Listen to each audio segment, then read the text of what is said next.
అందరికీ నమస్కారం అండి.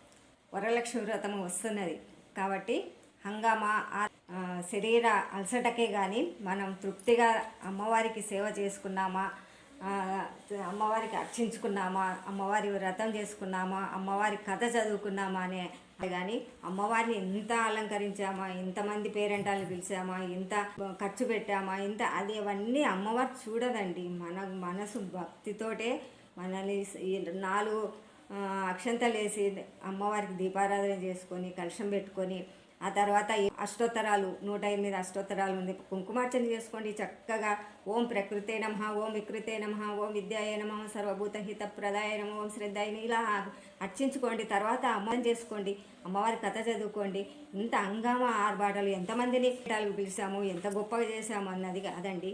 అమ్మవారి ఆశీస్సులు ఉండాలంటే, అందరూ చల్లగా ఉండాలంటే మనస్తృప్తిగా చేసుకోండి.